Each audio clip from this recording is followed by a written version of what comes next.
It's time for the No Nonsense Roundtable. Insights to capture your imagination from people you know and people you'd like to know about. Each week, a different guest from a different walk of life. Now, here is the host of the No Nonsense Roundtable, Dom Genova.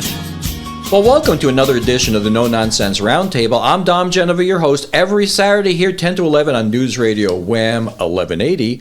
And I'm here today with somebody that you may know because you've seen her on TV. Just moved into the area, co-anchor with Adam Chodak on WROC Channel 8. And it is an individual by the name of Theresa Marsenburg. Well, welcome. It's great to see you. Thank you, Dom. It's great to be here. I feel like I know you already.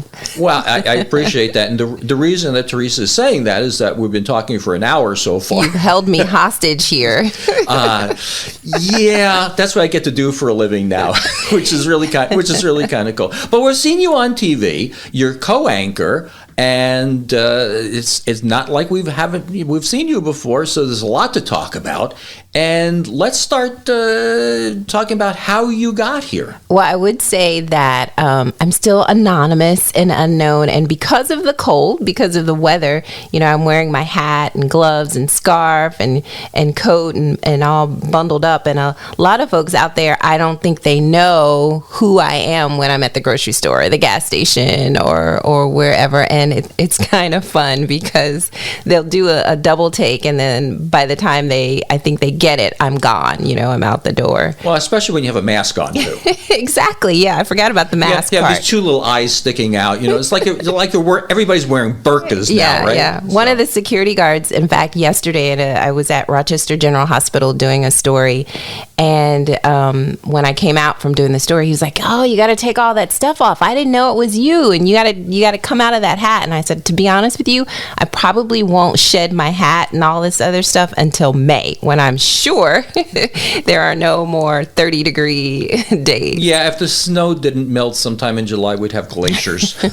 That's the thing about here. It's like Bridge on the River Kwai. You had the rain every afternoon. We have snow every afternoon. Yes. But you moved up here from Florida. I did. From Tallahassee, Florida. And, we get cold weather maybe 3 days out of the winter. You're lying. What it was cold for you down there? 42? It gets to freezing, and we have, and I was saying that we do have the reporters and the anchors will come on and they'll tell you, you have to make sure you cover your pipes and bring your pets in and your plants in. Mm-hmm. That's what it's the 3 Ps. And when I moved here, no one was really talking about that because it's sort of a given, right? It's like, you're not leaving your pet out in 5-degree weather. Yeah, we lived in Charlotte for a while, Nita and I, and they would cancel classes on the prediction of snow, and I remember one time that I had to drive my AA in because she didn't want to drive in the 1 inch of snow, and Nita had to drive like 45 miles to go to work, and she was like, she was fine. She didn't understand. She's from outside Syracuse. So this transplant from Florida, and I'm saying, so I wasn't born in Florida, and we can get to that. Mm-hmm. But what I did my first day, and when I arrived, it was January, and it was the week of I just call it was the coldest part of the year, freezing temperature, record freezing, then came record snow. I was like, are you kidding? What is this? So my first day on air was the 17th, I believe, January 17th, and it was this huge snowstorm. So I Ubered in. I was like, I'm not dealing with this. I'm Ubering in, and I Ubered home. That's smart. So before we get more into your relocation here, let's talk about, where'd you go to school? I went to St. John's University in Queens. Oh. So I thought, again, I'm like, I've done this, been there, done that. Not the same. No, I'm from Long Island. There's a whole difference between Long Island and up here. And people tried to tell me, I'm like, I lived in New York, and I'm from Ohio. I was born in Ohio. So I'm thinking, I got this. I have family in Pittsburgh, I'm like, I can do this. Oh my gosh. Yeah. It has been I don't want to say a rude awakening, but it has been something. But the summers here are wonderful. When we lived down south, it was nice all the time, so you didn't suffer, so you couldn't appreciate how nice it was. But here, you suffer. It's sort of like, you're a religious person, we found out. It's sort of like you're here, and so you can actually comprehend what heaven's like. So I can get a taste of it. Yeah, when June comes, you'll 2 months. You'll appreciate that. So what made you go to St. John's from living in Ohio? So I was this Midwestern girl, and I have my stepmom is from New York, and so I would spend some holidays, some summers in New York. I knew I wanted to go into communications, into journalism, but I did not want to stay in Ohio. And I was like, I'm done with Ohio. I was just looking for bright lights. I'd gone to New York. I was like, been to different plays and musicals, and I was like, that's where I need to be. That's where I want to be. That's where, what a lot of young people think. And so St. John's was my ticket. And I had a lot of friends and family were just like, I can't believe, you're so naive. You're going all the way to New York. You don't really know anybody there. I did have, family members there. In fact, I stayed with cousins in Coney Island for my probably first month or two of school in St. John's. And I've just always been this one that is somewhat adventurous in terms of new places and going, exploring different places. I'm up for it. I'm game. So it was always broadcast journalism? You were interested in journalism, all told? Journalism as a whole. I started out and I knew, and this is probably one of the questions, I knew that I wanted to be in this business. It was middle school. And I got my first job at the local radio station. I was in 5th grade, actually. So I wasn't even in middle school yet. And I got a chance to shadow and watch, and they had a newsletter. And so I was able to write for that newsletter. And it was just awesome. It was the urban radio station in Dayton, Ohio. And it was just, I was like, wow, I'm doing this thing. Did you have an idol? Did you have somebody on TV? Or I remember watching a young woman, and I can see her, but I'm awful with names. And I believe it was Sylvia. I can't remember what her last name was. And I could see myself in her. She was an African-American woman. And I thought, wow, she's, I can do this. This is something that I might want to do, TV. And then, mentors and older adults would tell you, you don't want to just focus in on one thing and say, I'm going to be a TV news anchor. You have to explore different avenues. And so I was open. I was game for anything. Print, radio, broadcast. I was wanting to do it all so that whatever opportunity came open, I could position myself for that. I could be ready for that. Plus, I was curious. I wanted to know what it would be like to be a print journalist, to be, a broadcast journalist. I didn't want to be a radio host or anything like that, but I wanted to know what it was like to have my voice go out and write stories and tell stories.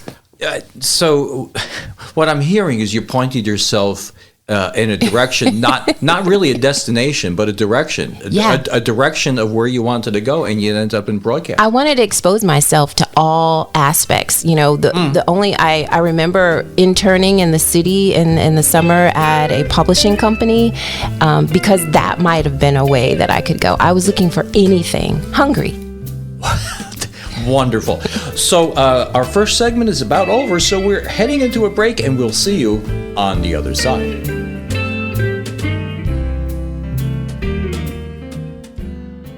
Well, we're back. You're listening to the No Nonsense Roundtable. I'm Dom Genova, your host, here with Theresa Marsenburg, who is the co-anchor of WROC TV News. And we were talking about your trek from... My transition. Your trek from a wonderfully warm climate Yes. to Rochester, New York. And, how did you get, were there other places that you were thinking of going other than Rochester? How does one get a gig like this? I was open. So when I first spoke to someone with Nexstar, I let them know that I was available and open. So my children, my daughter graduated in May of 2021. Right. So she just graduated college and she'd been saying, Mom, you need to move on. You need to do something different. You've been doing this. Like I could do my old job with my eyes closed, hands tied, all of that. And I was looking for more. And so the opportunity was open and they reached out to me and I thought, okay, this is something that I could consider doing. This is something that I would be willing to do because, again, just like we talked about when I moved to St. John's and when I first started out and I talked about wanting to do everything in journalism, I was open and willing to go where the opportunity was. Mm-hmm. And so they called me and we had a conversation. I researched them. They researched me. I came to Rochester in October. It was glorious. Oh, yes. I was like, oh my gosh, I was so excited to see the leaves, the colors on the trees. You had no idea. I didn't. I was just like bamboozled, right? I was just like, oh, I can do this. Because I came prepared, in layers. And to this day, I have on 2 layers of clothes because the word on you, because I did a little research by calling up and trying to get some dirt on you. There is no dirt on you, by the way. None that you can find. None that you can find. You're very good. You're very good doing that.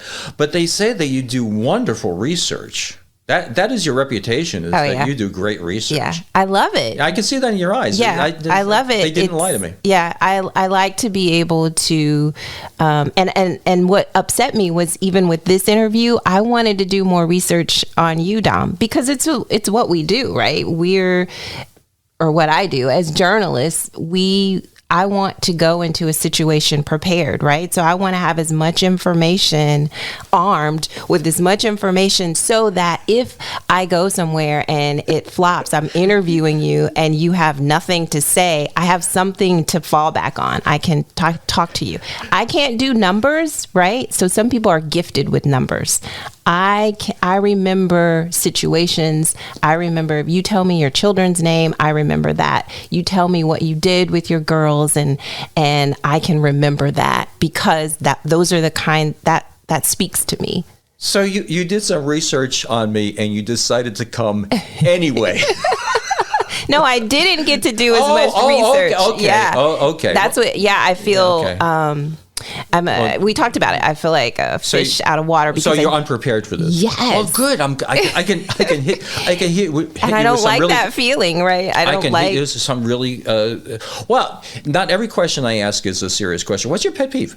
I don't know that I necessarily have a pet peeve. Oh, yes. So I don't know if it's a Southern thing, if it's my culture, but I don't like when someone walks into a room and they don't greet you. It's rude.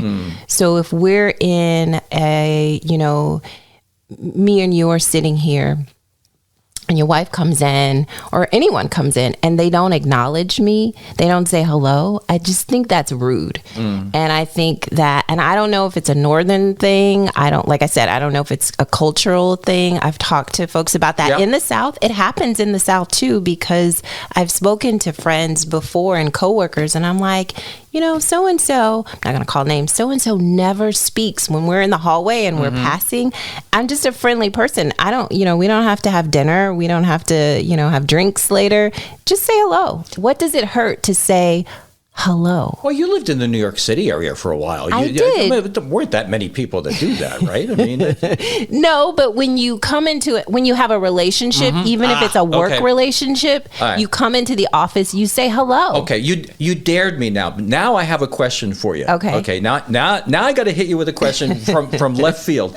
Okay, you do this for a living. Yes. You interview people for a living, right? Do. If you were me, what should I ask you right now? Right now? Yes, right now. What should I ask you right now? I think you already asked it. Why am I here? How did I get here? That doesn't count. This is no. It does. That tells you. Okay, the next question I should ask you. The follow-up? The follow-up. Okay, Go so ahead. you want me to do your job for you, huh, Dom? Absolutely. I'm not getting paid for this. You haven't discovered yet, or maybe you will, I'm a rank amateur, so go ahead.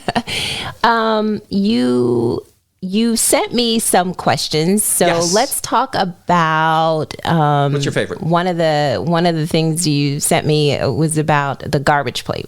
Yes. So ask me if I've had a garbage plate. Well, ladies and gentlemen, I know where she's going with this because she's one-upped me already because she knows darn well I haven't had a garbage plate. I've been here, 30 years, and I have not had a garbage plate. So I know you're doing this to me on purpose. You're doing it just to embarrass me, which is fine. It's okay. I don't care. Go ahead. You open the door. No, I understand. This is like a tennis match, and you're a pro. Correct me if I'm saying this wrong. Rochesterians. Right? Yes, something. You Rochesterians make it so important to make sure that you have a garbage plate. So, I didn't have a garbage plate maybe the first month that I was here, and so I had some family come in to actually help rescue me, help me get moved in. I was like, we got to do this garbage plate. Like I needed support to do it. Oh, we're crazy about this. I mean, the Red Wings dress themselves up as the plates. You don't know this, but I mean, the wonderful AAA team we have here.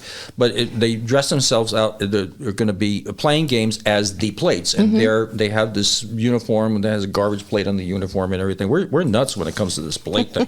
I know, but I went and I indulged, and I have to say that it wasn't that bad. You should try it. It wasn't. I don't really believe that you're actually, wow. That you live here in Rochester. If you can tell me that you've never, how long have you been here? Almost 30 years. But that's hardly an endorsement when you say it wasn't that bad. I mean, I'm a marketing guy. Go to so and so, get a garbage plate. It's not that bad. Well, it hit the spot. How about that? There you go. It hit the spot. It hit the spot. We're having too much fun. It was a good experience. It really was. Yeah. It was good to walk into Nick Cahoe's, and the guys were great. Just typical New York guys. And what do you want? What are you gonna get? And we're like, Yeah. Well, we're about ready to head into the news break, which is coming at the bottom of the hour. Yes, believe it or not, the second segment's just about gone. But when we come back, I want to talk about a little bit of what your job is like, because I think people, you have an aspirational job. There are a lot of people out there, especially younger people, that are looking at you and how do you get there? What do you do during the day? What type of qualities do you need to have, and how do you acquire those things? And where you go to school. So after the break, we'll come back and I'll hit you with some of those questions. Sounds good. Well, welcome back. You're listening to No Nonsense Roundtable every Saturday, 10 to 11, right here on News Radio Wham 1180. And if you want to see any of their previous shows, just go to nononsenseroundtable.com and you can get all of our previous shows and listen to them anytime you want. Now, at the bottom of the hour, I'd like to give a hearty thank you to the Bob Johnson Auto Group, who sponsors this show, allows me to do what I'm doing, and are great people to buy a car, buy a truck, or get one of them fixed. And I highly recommend that you see a Bob Johnson auto dealer. And today I'm here with Theresa Marsenburg. A lot of you know her from her new job as co-anchor on WROC Channel 8 TV with Adam Chodak. And she is new to the area. We were talking about her travels up here and getting a little bit of shock with winter from living down south. And she's looking forward to the spring. So looking forward to that in the summer. Yeah, we were getting a debate before the break about, if 32 is cold or not. 32 is like Memorial Day here.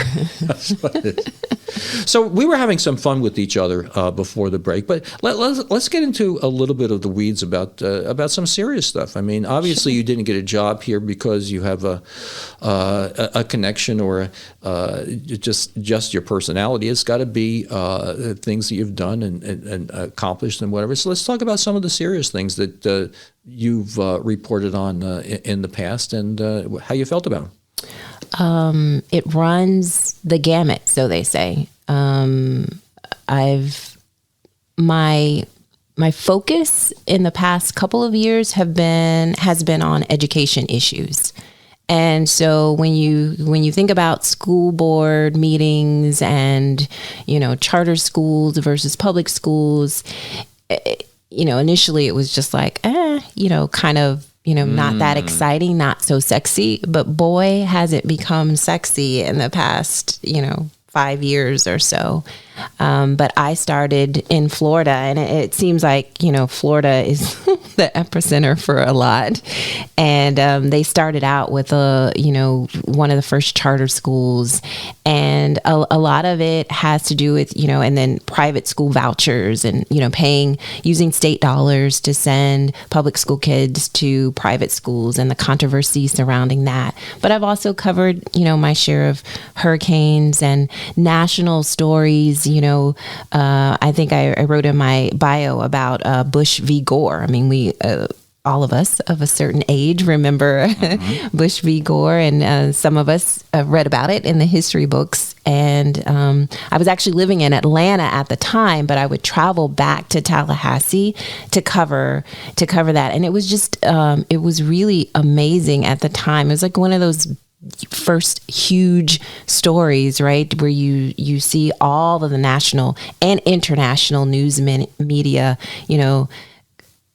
descend on little old Tallahassee. They were there, and it was something for up and coming journalists to be a part of and to see and to be able to document that. We talked about I produce a lot of documentaries too. Part of my job with the state allowed me to travel Florida and just do stories on a whole range of topics. I, got to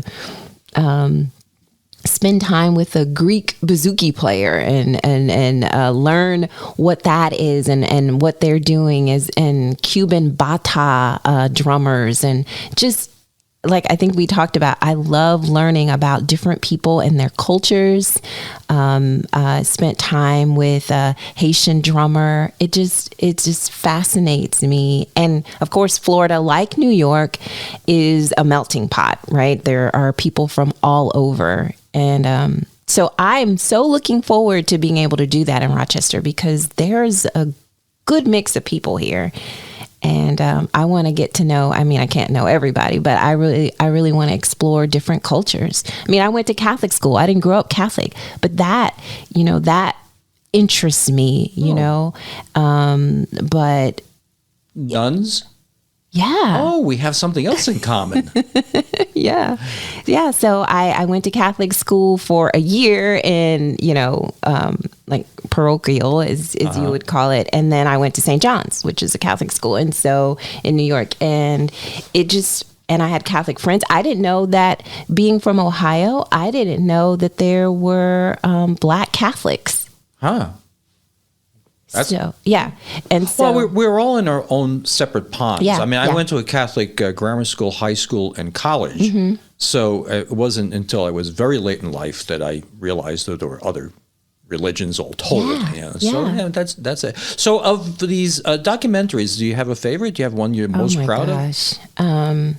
Well, I just won an Emmy for. Wow, really? Yes, Oh. I was, and it wasn't tied to the station that I worked with directly, but it aired on PBS stations across the country. I worked with, so I was part of Florida State University, and I worked with a fellow professor and filmmaker by the name of Valerie Schoon, and she approached me, and what we talked about, what we explored, was when you think of Florida, what do you think of? The weather, atmosphere, Disney. Yeah, okay. Happy vacation. Yeah. Okay. You don't think of slavery, right? You think of, if I said slavery, you would not mention. If I said slavery, in the South, you'd think of Mississippi or Alabama. Yeah. Mm-hmm. Well, Tallahassee. Precisely. Yeah, Tallahassee was known for its slave trade. In fact, there were more slaves at one time, more enslaved people in Leon County than there were white people. And so what we did was we delved into that and started telling those stories. It's called Invisible History. And it was just, it's part of, the icing on the cake is just what I love to be able to do. But I love being able to, it was really cool. It was good working, it was something that I did. Like I said, I'm curious. I always like doing things. I always like growing.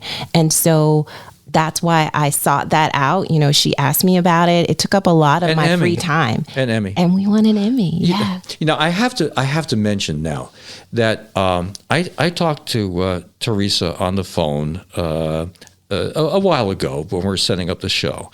And she's like, well, what's the show about? And I said, well, I talk about you. She goes, I'm really not comfortable talking about me. No, I really don't want to. And I'm sitting across the room from somebody who won an Emmy and just came up now. I mean, you really are pretty humble. I mean, that's kind of a neat thing. Yeah, it was the experience was so gratifying, so rewarding in itself. Oh, yeah. And the Emmy was it was nice to get that, that accolade, so to speak. But, I want to be able to have a seat at the table in Rochester and be able to connect with people and tell stories that may not necessarily always get told, right?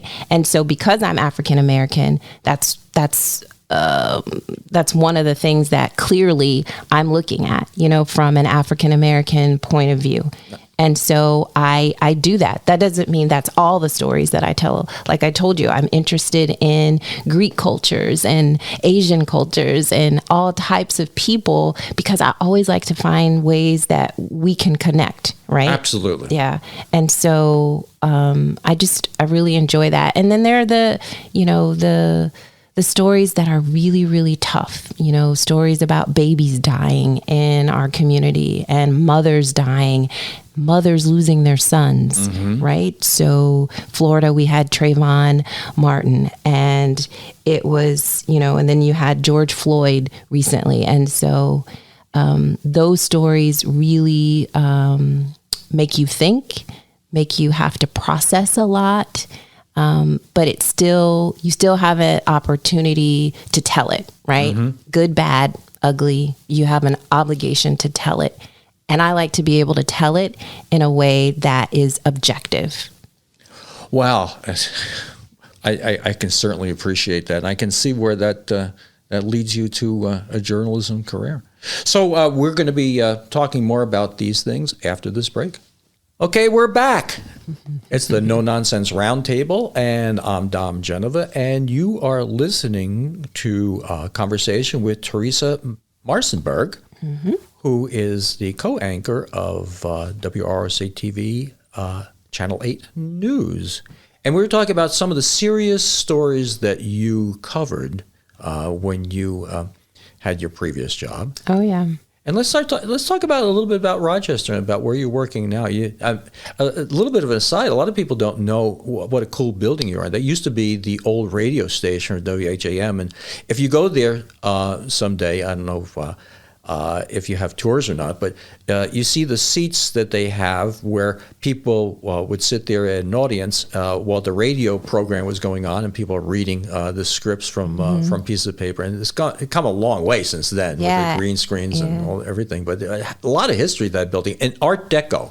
An Art Deco building. Absolutely, it's kind of a cool place to work, isn't it? Really cool. Yeah, I noticed it when I was doing my research before I got here, looking at it. And it's funny that you mentioned that, because just the other day I thought, as we emerge out of COVID, I was thinking it would be really great to be able to have middle school kids. I talked to you about how in middle school I knew that this was what I wanted to do, to bring in groups, especially from Rochester School District, right? To bring them in, to allow them to watch a newscast, to allow them to be able to reach out and see what it is we do, so that they can say, oh, I want to be like Eric Sneidel. I want to be a meteorologist. I want to be like Adam Chodak, or I want to be like Theresa Marsenburg. I want them to be able to see. But you're absolutely right. There are those seats there. It's pretty cool. There's a whole basement level. I've only been down down there once because it's so spooky.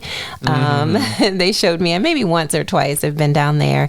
But it was a bunker when it was built. And then, of course, the guys. And I have to say, Adam and Eric and everyone at News 8 have been just great and just very welcoming to me, but they tease me too. And so they talk about, the ghosts that are down there in the basement, and there are some dolls down there apparently that Eric discovered, and they get moved around. So he goes down there on a Wednesday and he goes back the following Tuesday, and the dolls are in a different position. And so I'm like, come on guys. They're like, yeah, come on down, we want to show you. I'm like, nope, not doing it.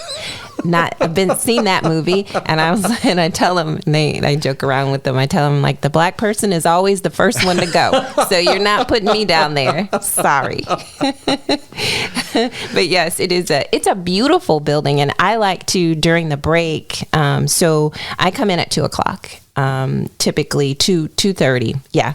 I go in at about 2:30, and we're out of there about 11:45-ish or so, depending on the day.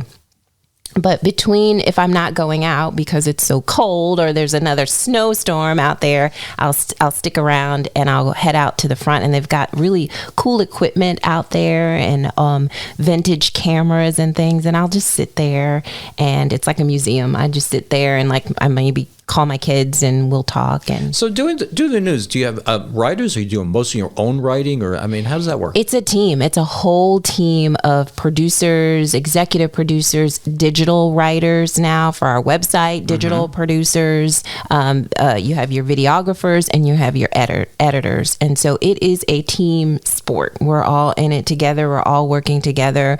You have your reporters who are writing a lot of the copy. We write as well, and we produce our own stories. And when I say produce, we go out, we're in the field. You'll see Adam out telling stories and gathering stories, actually. And I do the same. I'm starting to go out and meet people. And like I mentioned before, I was at Rochester General Hospital. We're doing this series on remarkable women. I'm not sure when this is going to air, but it's Women's History Month, March. And so I'm just so excited to be a part of that. In February, I was able to tell a couple of stories about local African Americans here making history and making a difference in their lives. So, so we, our shift is pretty much 2:30 to about 11:30, and we get in and we review scripts. We have a newsroom meeting where we talk about some of the stories that are developing and what we may be covering nightside, pitch some ideas. There are stories, they do this process in the morning too, for the dayside crew. But because I'm nightside, and that's another thing that I'm getting used to, getting home at 12 and not going to bed till 2 or 3 in the morning. It's a whole transition thing. Woe is me. But so then we'll meet, and then we go and we're looking at over scripts. We're helping to write scripts, helping producers where they need help, or we're scheduling stories for the next day, or talking to you about certain things that are upcoming. Things that we may be doing in the community. And so who decides what the lead story is? Is it a collaborative effort? Or it is a collaborative effort. So it goes like this. This is a news director's dream, right? This is a assignment manager, an executive producer's dream, that you have a team of reporters that are vying to be the lead story every day. So they're coming forward and they're telling you, they're bringing to the table, hey, I've got this story about ABC, and this is why it's good. I already have it lined up. Here are the people that I'm going to talk to about it. We're the only ones doing this story, or other people are doing this story, but here's the angle that we're taking. And so it is a collective. But a lot of times, when you have newer people, a lot of the more seasoned reporters and journalists may have to come to the table too with ideas that say, okay, how about you do this? How about we do this? And you might have someone from sales that says, I heard about this. You guys maybe want to do this kind of story. And so it should be a collaborative effort, because we shouldn't be, telling stories in a vacuum. What's the most fun? In between the shows.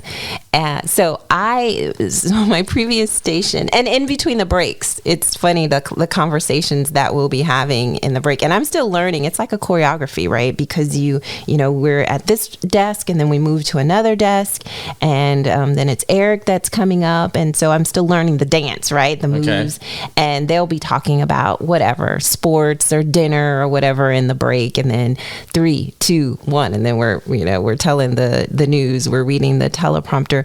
But in between the shows, we get to laugh. Where I worked before, it was predominantly women, and where I work now, it's predominantly men. And so that's been.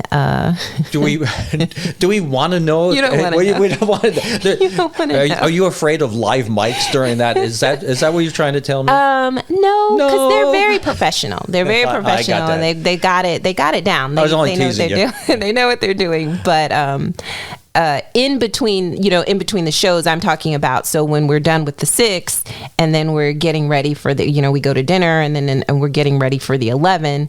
There's a lot of fellowshipping, I will say. I'll just leave it at that. Okay. So last question here. You seem to like Rochester. You know about Rochester. Okay. Name the Rochester theaters. Okay, so you've got Eastman Theater. There's a Kodak. Center. Jiva Theater. Yeah. Does the Little Theater count? I got a chance to go to the Little Theater. Well, it's more of a movie hub, but we'll give you credit for that. If I had a bell, you'd give you a ding ding. Okay, go ahead. RBTL. Okay, wonderful. Right? I'm still researching. I'm still learning. Okay. Give me some time. It's been 2 months. I'm still you're doing really you're doing really well. Well, I have to tell you, this has been delightful having you on. You're just a great guest, and thank you. When I get a chance to maybe tease my guests a little bit, and they tease me back, I just love it. And I know you're going to have to go, and you got your news job to do, and I appreciate you coming in. We're going to have you on again. I would love it. Thank you. So much more to say. Well, thanks for listening, everybody. And again, this show is going to be on NoNonsenseRoundtable.com. And we'll get off the air. So thanks for listening, and we will see you next week.